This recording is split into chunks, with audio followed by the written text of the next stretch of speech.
sencilla esta palabra, pero yo quiero compartir esta porción de la Escritura. Eclesiastés, capítulo 5, del 1 al 7.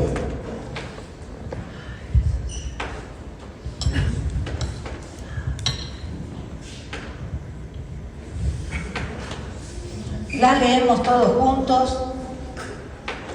Dice: cuando fueres a la casa de Dios, guarda tu pie y acércate más para oír que para ofrecer el sacrificio de los necios, porque no saben que hacen mal. No des prisa con tu boca, ni tu corazón se apresure a proferir palabra delante de Dios, porque Dios está en el cielo, tú sobre la tierra. Por tanto, sean pocas tus palabras. Amén. Porque de la mucha ocupación viene el sueño, y de la multitud de las palabras, la voz del necio. ¿Cuánto les pasa? Que están recansados, que dicen: me voy a dormir. De la mucha ocupación, cuando uno trabaja, está ahí, de repente se quedó dormido. Cuando a Dios haces promesas, no tardes en cumplirla, porque Él no se complace de los insensatos. Cumple lo que prometes. Y el 5:5 dice: porque mejor es que no prometas, y no que prometas y no cumplas. No dejes que tu boca te haga pecar, ni digas delante del ángel que fue ignorancia. Porque harás que Dios se enoje a causa de tu voz y que destruya la obra de tus manos. Donde abundan los sueños, abundan también las vanidades y las muchas palabras, mas tú teme a Dios. Mirá, yo te voy a despedir a que me ayudes en esta prédica y se lo digas vos, no yo, al que esté a tu costado, a tu derecha y a tu izquierda. Mas tú teme a Dios. Gracias. No fui yo sola, pero que usted me ayudó a decirle a su hermano que está a su derecha y a su izquierda que tema al Señor. Porque así terminaba el libro de Eclesiastés y así vamos a tener que terminar en la mañana de hoy. Entonces, decía que Salomón hizo una casa al Señor. Una de las posturas de este libro fue escrito por Salomón. Y Salomón precisamente fue el que edificó la casa del Señor en el Antiguo Testamento. El primer templo fue edificado entonces por Salomón, el hijo de David. David no había podido edificarla. El Señor le dijo: vos no la vas a edificar, la va a edificar tu hijo Salomón. Entonces Salomón le hace casa al Señor, y el motivo de construir la casa era adorar al Señor. ¿No es cierto? ¿Saben que en el desierto primeramente adoraron al Señor?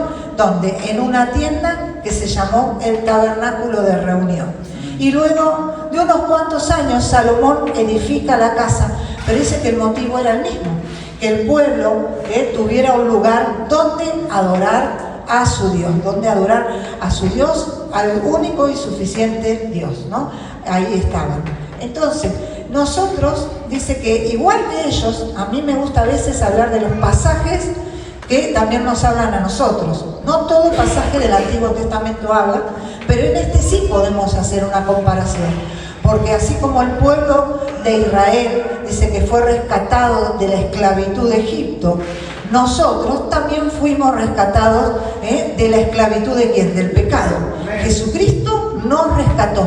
Jesucristo pagó el precio allí en la cruz, al precio de sangre, y nos rescató de esa vida de esclavitud a la cual estábamos sometidos por causa del pecado, por causa de nuestro enemigo, el diablo.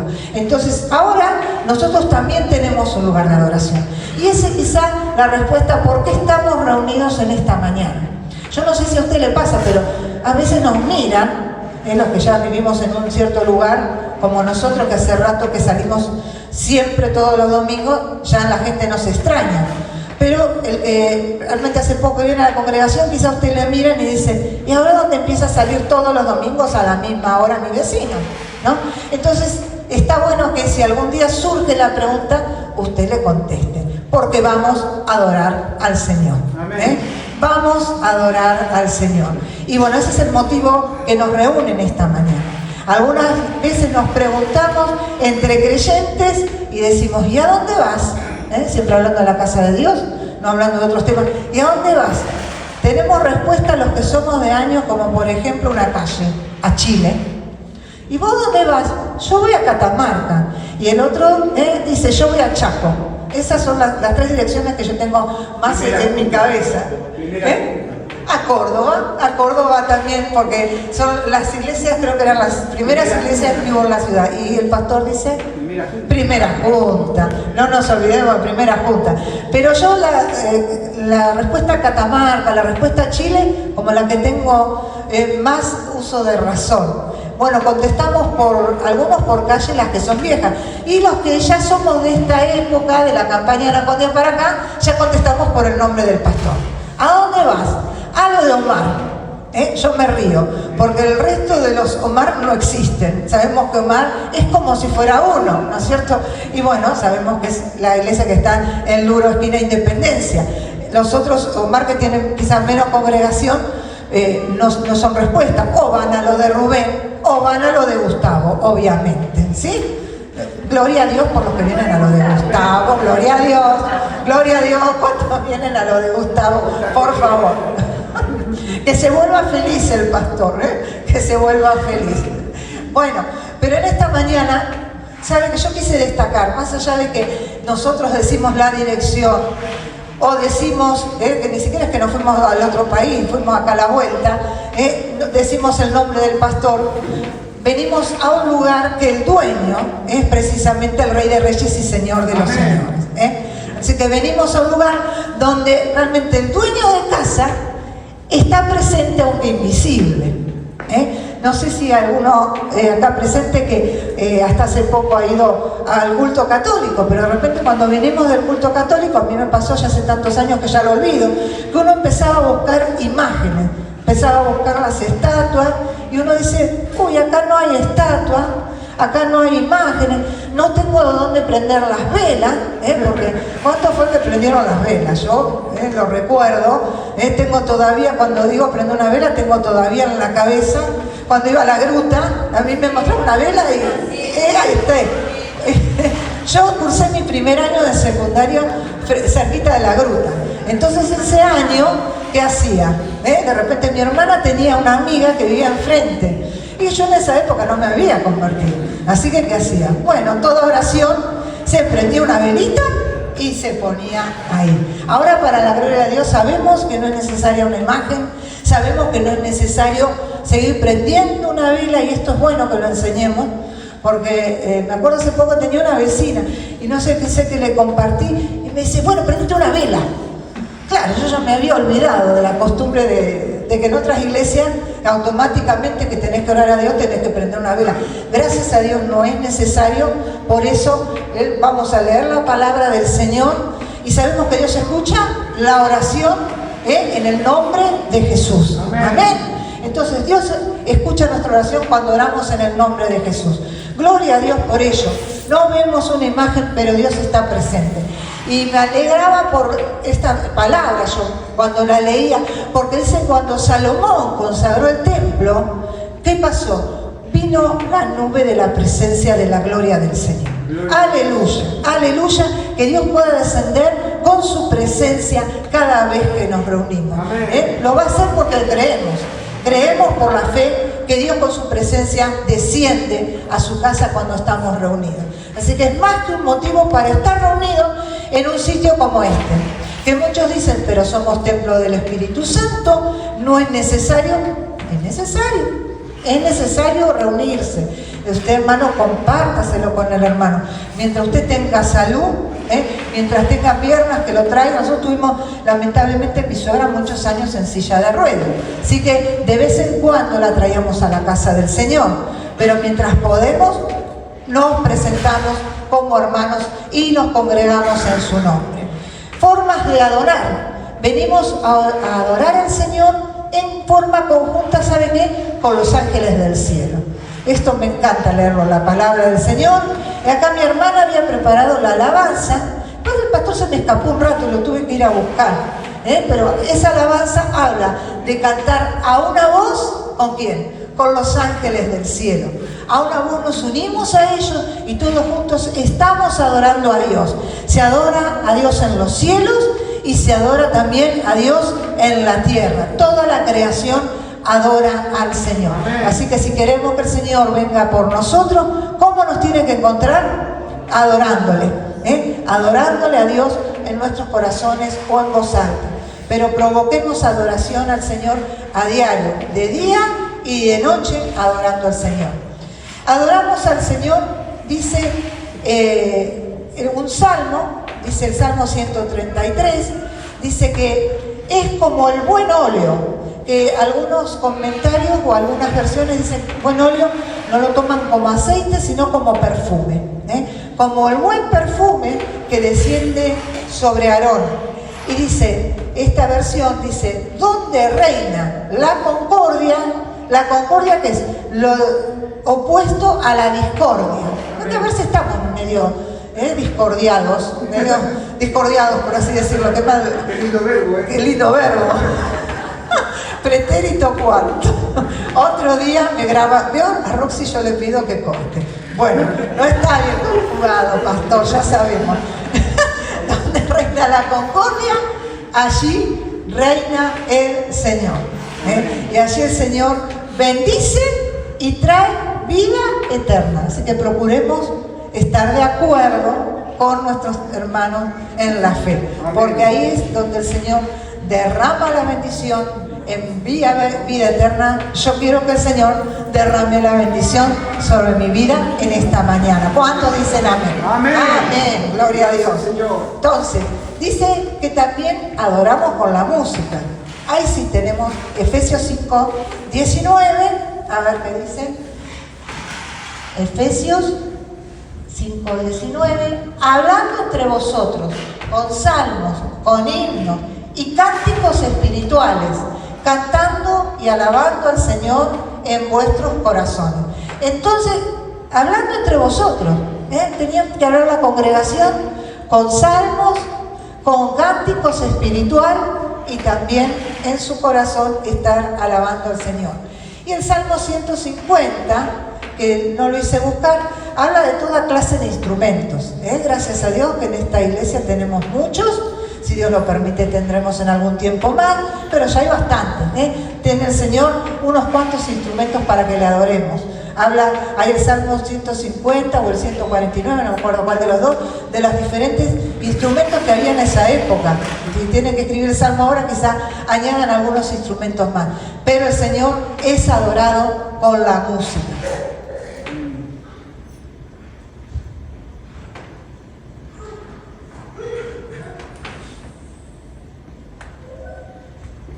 Y esto qué bueno que es, porque Dios se mueve.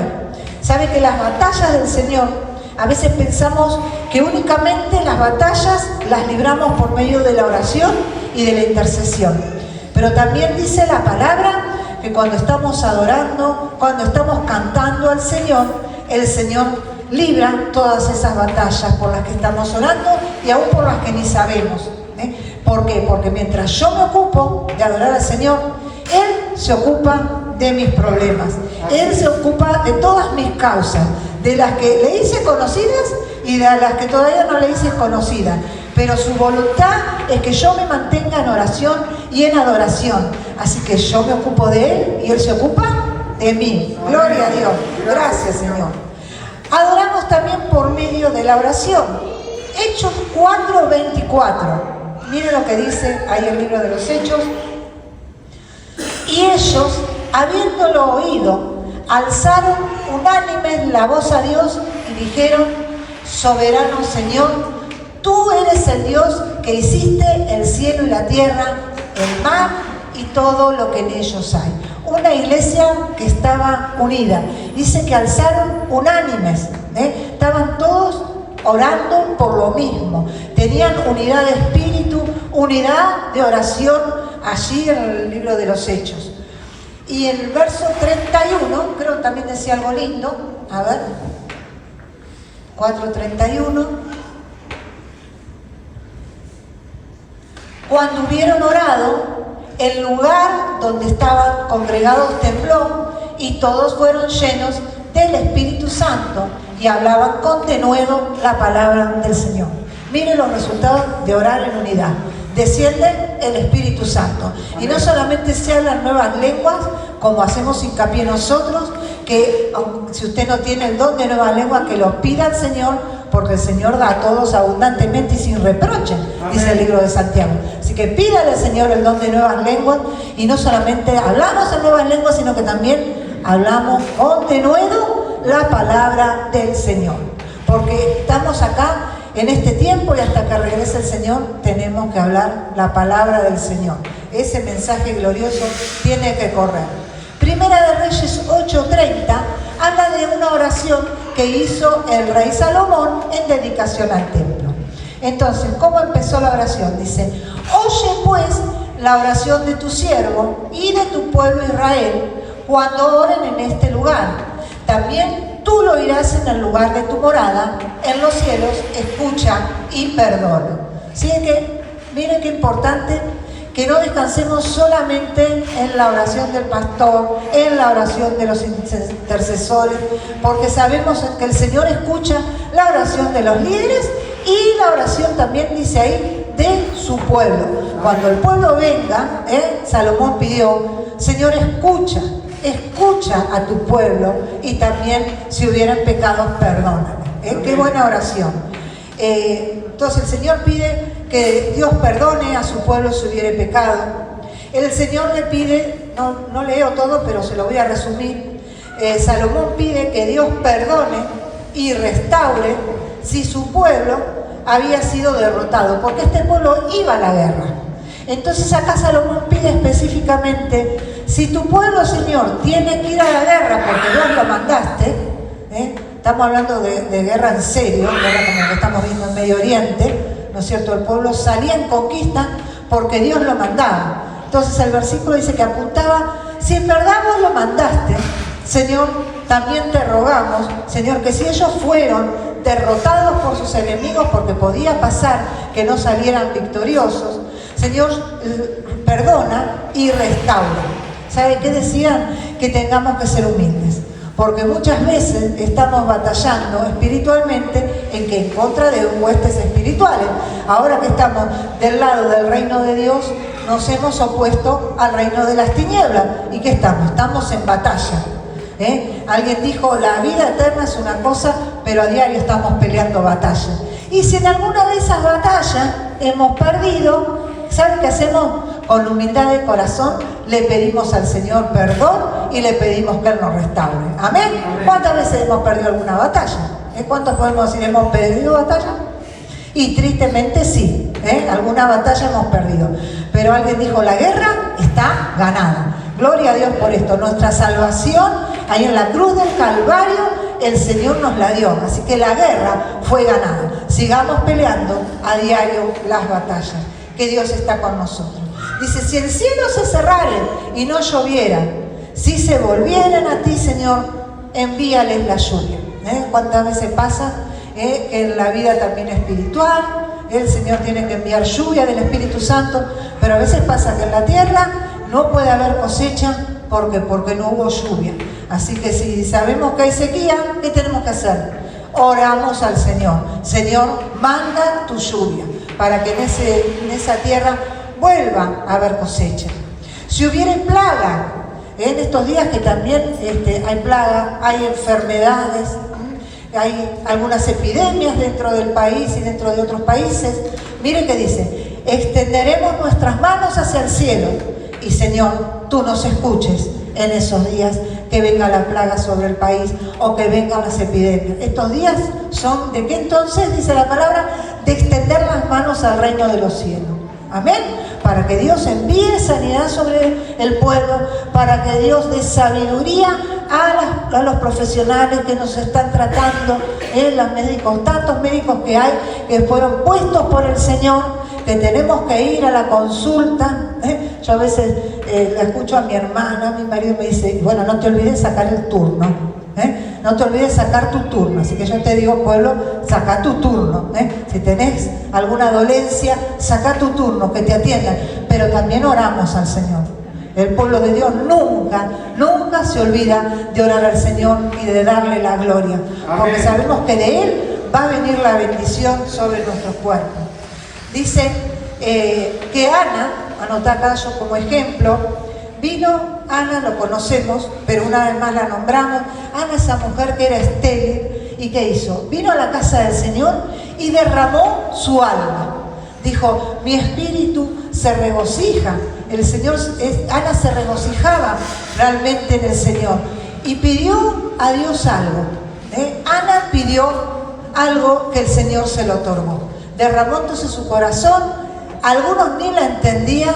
Vio que eso pasa. Bueno, nosotros somos pentecostales y quizás no pase, pero por eso un pentecostal va a una iglesia que es un poco más tradicional, quizás no entiendan su manera de derramarse delante del Señor. Ni el sacerdote la entendió, pero Dios le dio la petición de su corazón, y Dios sanó la esterilidad de esa mujer y le concedió el anhelo de tener un hijo.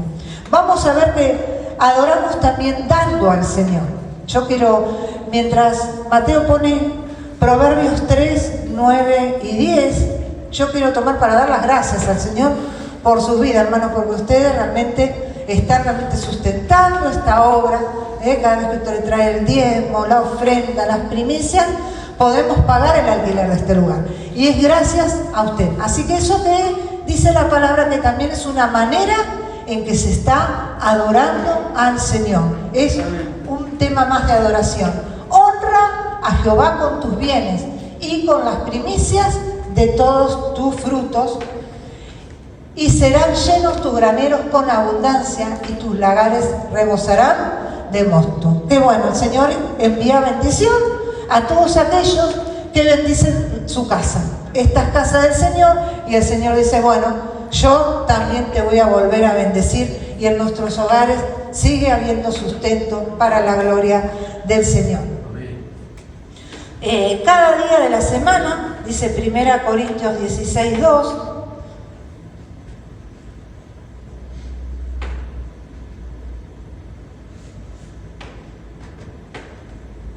cada primer día de la semana, cada uno de vosotros ponga aparte algo según haya prosperado, guardándolo para que cuando yo llegue no se recojan entonces ofrendas. Ese pueblo se estaba preparando para la visita del apóstol misionero que tenía que pasar por allí, y ellos tenían que ayudar. Así que gloria a Dios por el departamento también de misiones, que estamos colaborando con esos misioneros que van a distintos lugares del mundo a hablar del Señor. Entonces, cada día de la semana, cada cual, ¿no es cierto?, como le paguen en su trabajo. Algunos le pagan por mes, pero lo importante es acordarse del Señor. Entonces, adoramos, es el otro punto, llenos del Espíritu Santo. Así que ya hemos pedido el bautismo del Espíritu Santo antes de empezar esta prédica, así que, pero es una manera de adorar al Señor, cuando Él nos llena de su Espíritu Santo. Y ahí se produce la liberación, se producen las sanidades, amén, hay respuesta de parte de Dios, y en eso es que nos podemos alegrar, en que Dios esté en medio nuestro, en eso realmente nos podemos más que alegrar. Que Dios esté acá antes que nosotros, porque si no, ¿sabe qué sería esto? Nada. Yo destaco siempre eso. Si Dios no está en medio de nosotros, esto no es nada, porque miren, no nos podemos comparar con aquellos que hacen unas buenas fiestas, unos buenos cumpleaños. Una semana pasada, gracias a Dios, estuvimos en un cumpleaños muy bonito, ¿no es cierto? Gloria a Dios que pudimos estar. Pero esto no es ni siquiera una fiesta de cumpleaños, esto es ¿qué? Un lugar de adoración al Señor. Así que estando el presente, nos vamos ¿qué? Más que felices, más que contentos, porque estando Él, nuestras oraciones han sido más que escuchadas. El Señor sabe cuándo nos va a dar, pero creemos por la fe que nos escuchó. A veces tarda en llegar lo que le pedimos, pero creemos que Dios lo escucha. Amén. ¿Cuánto lo creen? Dios nos escucha. Te agradecemos, Señor, por esto. Entonces el punto 2, quiero pasar, ese era el punto. Ahí está. Cuando fueres a la casa de Dios, guarda tu pie y acércate más para oír que para ofrecer el sacrificio de los necios, porque no saben que hacen mal. Y sí que quisiera subrayar, acércate más para oír. Entonces, más oigamos. Me di cuenta que estaba lo mismo en el libro de Santiago. Santiago dice, todo hombre sea tardo para hablar, pronto para oír. Y este pronto para oír en realidad se refiere a que prestemos atención a lo que el Espíritu Santo nos quiere hablar.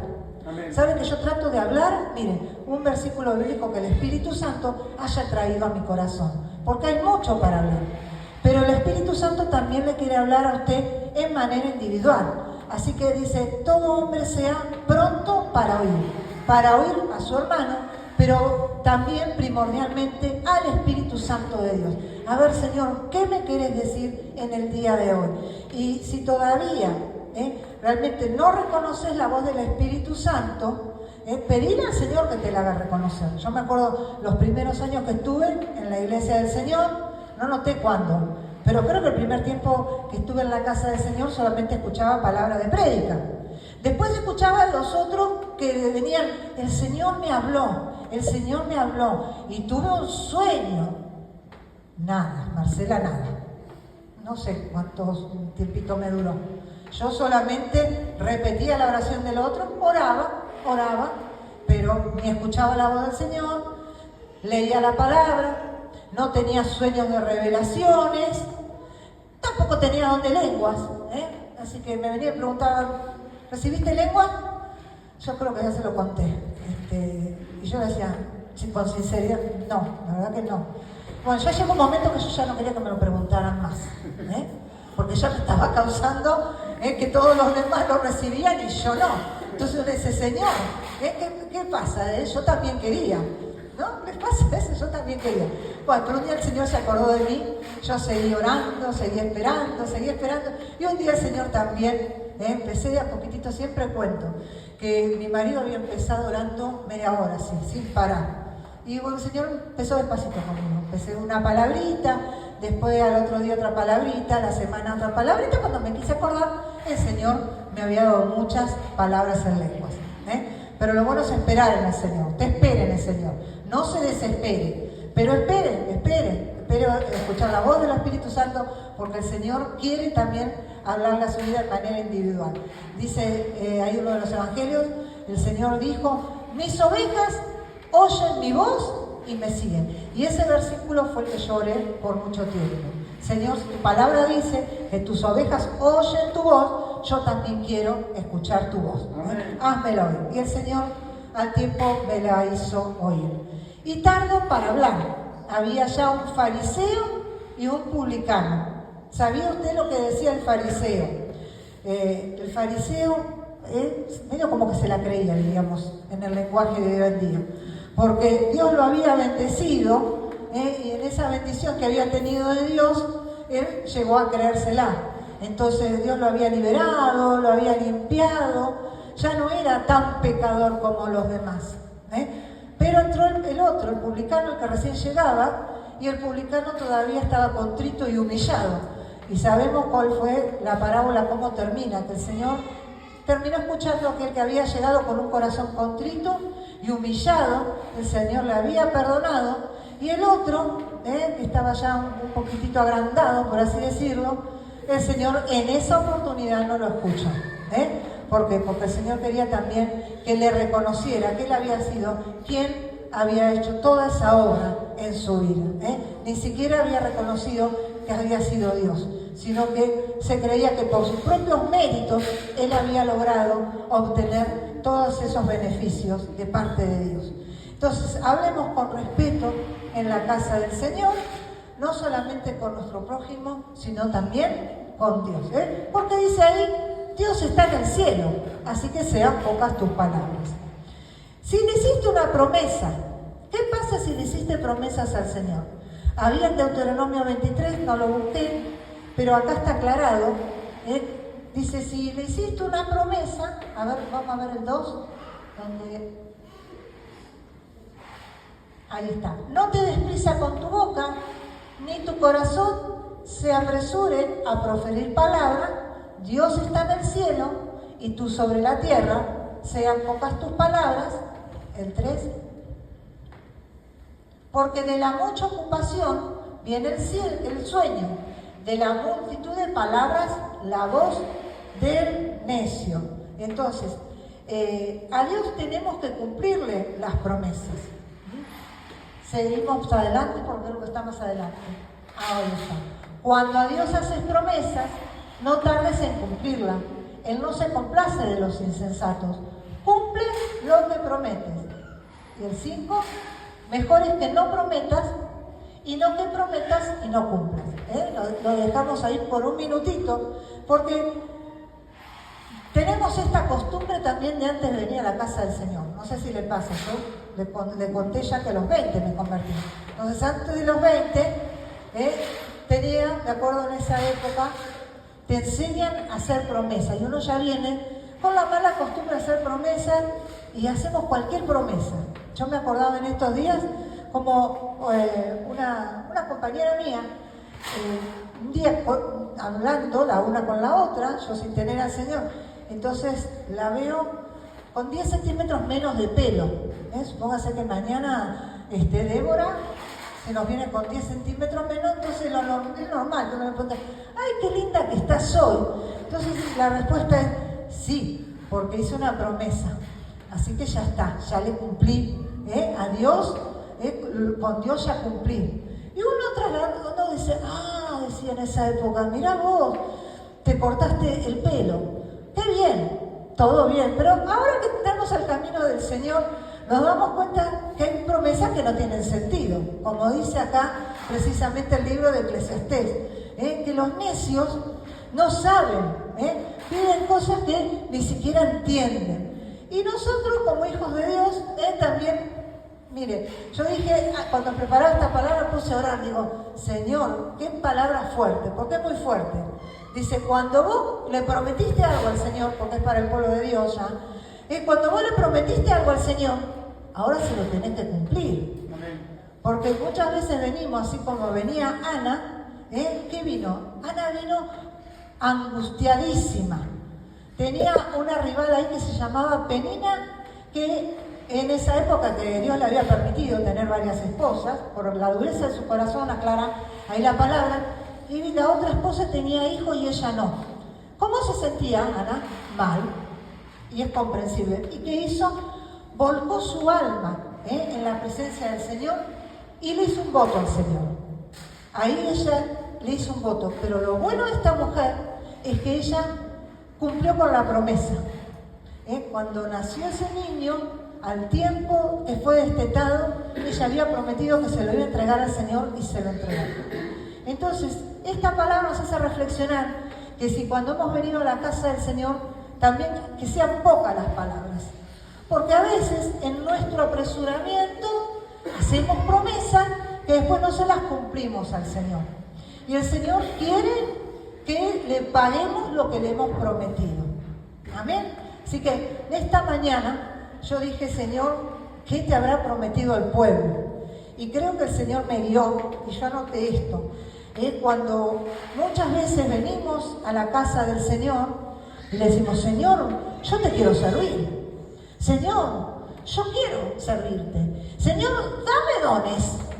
Y sabe que hay mucha gente que se fue de la casa del Señor, se olvidó que el Señor le había dado los dones para que le sirviera y se quedó en la casa.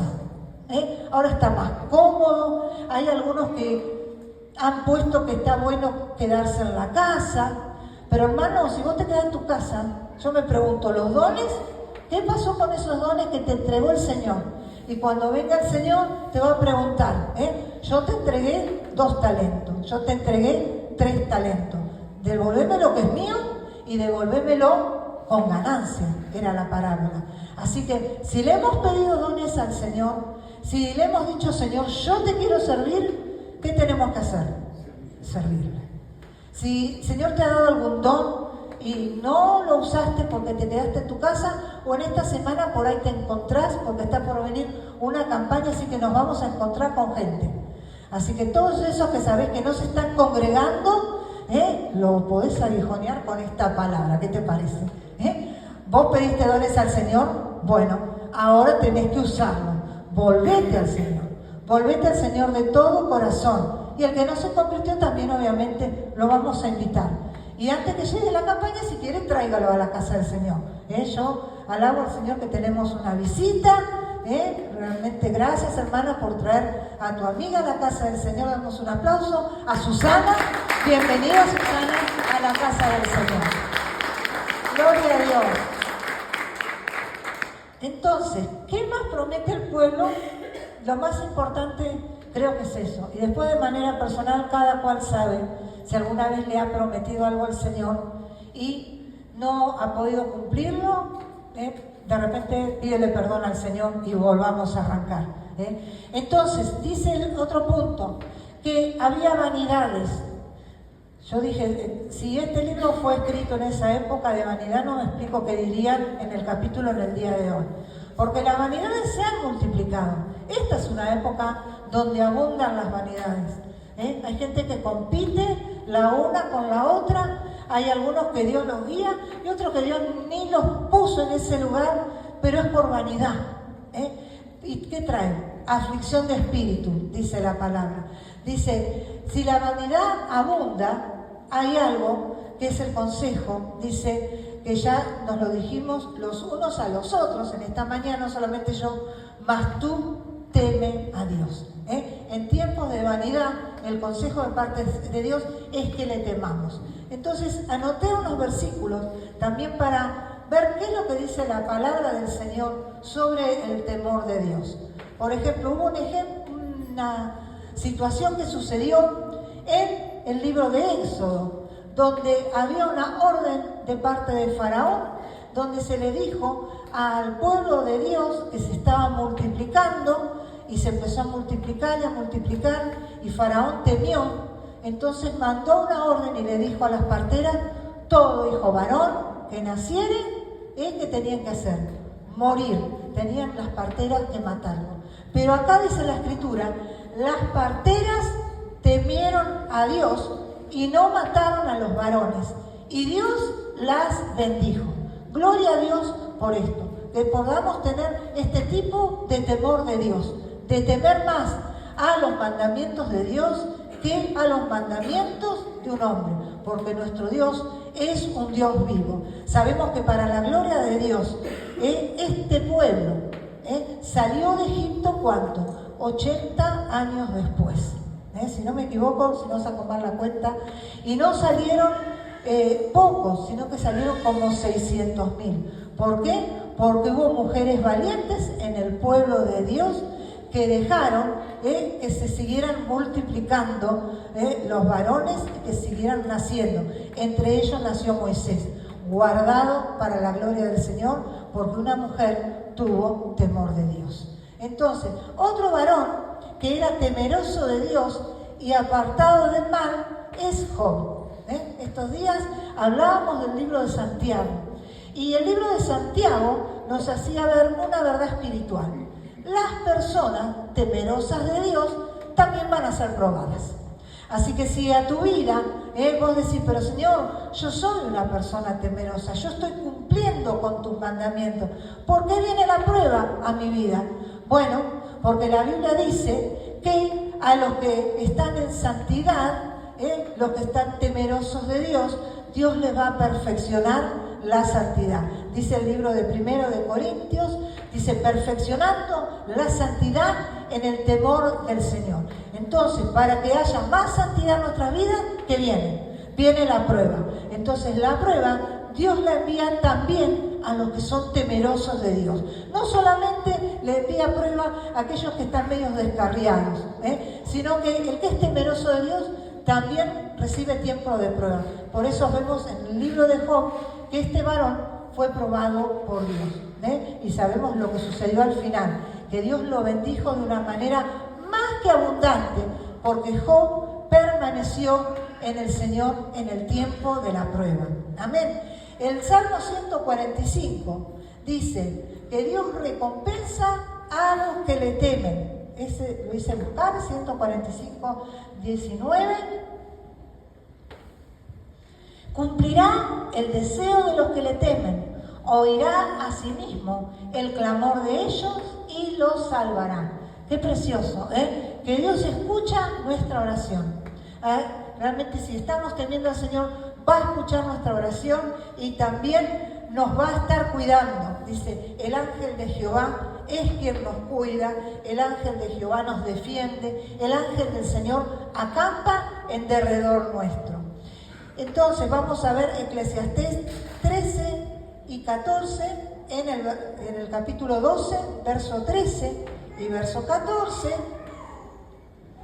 Dice, el fin de todo el discurso oído es este: teme a Dios y guarda sus mandamientos, porque esto es el todo del hombre. Porque Dios traerá toda obra a juicio, juntamente con toda cosa encubierta, sea buena o sea mala. Así que así terminó Eclesiastés, así terminó este libro, diciendo que temamos a Dios y guardemos sus mandamientos, o viceversa. Guardando los mandamientos es que nos convertimos en personas temerosas de Dios. ¿Por qué? Y ahí está la causa, dice, porque Dios va a traer toda obra a juicio. Entonces, ¿cómo termino? En el próximo versículo que te dije que busquemos, que habla ahí, Jesús regresa, hermano. Jesús regresa. Así que realmente que hace de nosotros un pueblo temeroso de Dios, un pueblo apartado del mal, un pueblo que cumpla sus mandamientos, un pueblo que tenga las cuentas saldadas con Él. Yo no sé si usted tiene una cuenta saldada con su banco. ¿Sabe que yo hace un tiempo atrás tenía una cuenta que me habían dado un sobregiro? Entonces creo que era algo de 500 pesos. Cuando yo llamaba por teléfono al banco para cualquier cosa, cualquier informe, yo tenía una computadora, entonces que me decía, hola Marcela Claudia, marque 1, marque 2, antes de decirme marque el 2, me decía, el saldo de sus cuentas es sobregiro, 500 pesos. Y yo decía, ya lo sé, entre mí pensaba, ya sé este informe, pero yo te pregunto, no sé si está bien la ilustración, ¿cómo está tu sobregiro con el Señor? Porque una vez se dice la casa del Señor y la mentira, menos 10. Discordia con el hermano, bueno, menos 30. Y así seguimos. No sé, ¿qué más te puede pasar? No quiero a fulano de tal. Y el Señor habló de concordia. Ya estamos en menos 40, ¿no es cierto? Hermano, cuando venga el Señor la cuenta tiene que estar saldada. ¿Cómo tiene que estar? En cero. Así que ponete a cuentas con el Señor, porque dice ahí, el Señor va a traer toda obra a juicio. Así que el Señor viene, el Señor dice allí en 1 Corintios 15, 52, 51, aquí os digo un misterio. No todos dormiremos, o sea, algunos van a estar muertos, pero todos seremos transformados. En un momento, en un abrir y cerrar de ojos, a la final trompeta, porque se tocará la trompeta, los muertos serán resucitados incorruptibles y nosotros seremos transformados para la gloria del Señor. En un momento, en un abrir y cerrar de ojos, si estás con sobregiro espiritual, ponete a cuenta, ponete en cero, porque el Señor regresa bien pronto y tenemos que estar con cuentas perfectas delante de la presencia del Señor. Señor te bendiga.